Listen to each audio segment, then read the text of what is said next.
ഇപ്പോൾ ഇരുന്ന് സംസാരിക്കുന്ന കാര്യം പോലും ഈ ഫോൺ ക്യാപ്ചർ ചെയ്യുന്നുണ്ടോ എന്ന് ചോദിച്ചാൽ നമുക്ക് ഡൗട്ടാണ്, സംശയിക്കേണ്ടി വരും. ഫോർ എക്സാമ്പിൾ ഇപ്പൊ എൻ്റെ ഒരു പേഴ്സണൽ എക്സാമ്പിൾ പറയുകയാണെന്നുണ്ടെങ്കിൽ കുറച്ച് നാൾ മുന്നേ ഞാനും എൻ്റെ ഒരു ഫ്രണ്ടും തമ്മിൽ സംസാരിച്ച ഒരു കാര്യം അടുത്ത സെക്കൻഡ് അല്ലെങ്കിൽ അടുത്ത മിനിറ്റ് തൊട്ട് എൻ്റെ ഫോൺ അതുമായിട്ട് റിലേറ്റ് ചെയ്തുള്ള കാര്യങ്ങൾ എനിക്ക് തന്നു തുടങ്ങി.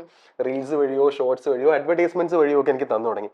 ശരിക്കും ഇതിന്റെ പിന്നിൽ എന്താ നടക്കുന്നത്? നമ്മുടെ പ്രൈവസി പോലും പോകുന്നുണ്ടോ? എന്താ ശരിക്കും നടക്കുന്ന ഒരു മെക്കാനിസം? ഈ ചോദിച്ച ചോദ്യത്തിന് അത് നമ്മുടെ സെറ്റിങ്സ് പോലെ ഇരിക്കും. ബൈ ഡിഫോൾട്ട് നമ്മളെ എല്ലാവരുടെയും നമ്മുടെ മൈക്ക് ഓൺ ആണ്. അപ്പൊ നമ്മള് പറയുന്നൊക്കെ കേൾക്കുന്നുണ്ട്. നമുക്ക് പക്ഷെ അത് ഓഫ് ആക്കാട്ടോ. ഓഫ് ആക്കിയ ഈ പ്രശ്നം ഉണ്ടാവില്ല, പ്രൈവസി ബ്രീച്ച് ഉണ്ടാവില്ല. ബട്ട് ഇപ്പം മോസ്റ്റ്ലി നമ്മളെല്ലാവരും മൈക്ക് ഓൺ ആണ്, ബൈ ഡിഫോൾട്ട് അങ്ങനെയാണ്. അപ്പോൾ ഒബ്വിയസ്ലി അത് ഗൂഗിളിലും മറ്റെല്ലാ സൈറ്റ്സിലോട്ടും പോകുന്നുണ്ട്. അത് കാരണം നമുക്കൊരു പേഴ്സണലൈസ് റെക്കമെൻഡേഷൻസ് തരികയാണ് ഇവർ ചെയ്യണത്. അപ്പം ഈ ഒരു എഐയുടെ ബ്യൂട്ടിയും അതാണ്. എന്നാൽ ഇതിന്റെ ഏറ്റവും വലിയൊരു മോശവശവും ഇതാണ്. ഇപ്പം ഇൻസ്റ്റാഗ്രാം നോക്കൂ. ഇൻസ്റ്റാഗ്രാമിൽ നമ്മൾ എന്തുകൊണ്ട് ഇത്ര അഡിക്റ്റഡ്? അതിന്റെ ക്വാളിറ്റി ഓഫ് കണ്ടന്റ് കൊണ്ടാണോ? ആണോ? നമുക്ക് ഇഷ്ടപ്പെടുന്ന കാര്യം അത് തരുന്നു. നമ്മൾ പേഴ്സണലൈസ്ഡ് കണ്ടന്റ് കൊണ്ടാണ്, അതുകൊണ്ടാണ്. പക്ഷെ ഇപ്പൊ എനിക്ക് തോന്നുന്നു ഇപ്പം ഒരുപാട് പേര് എഐ എന്ന് പറയുന്നത് ഇച്ചിരി പാനിക് ആവുന്നുണ്ട്, ഇച്ചിരി കൂടുതലായിട്ടും പേടിക്കുന്നുണ്ട്. പക്ഷെ അതിന്റെ ഒരു ആവശ്യം ഉണ്ടോ എന്ന് എനിക്ക് അറിയില്ല.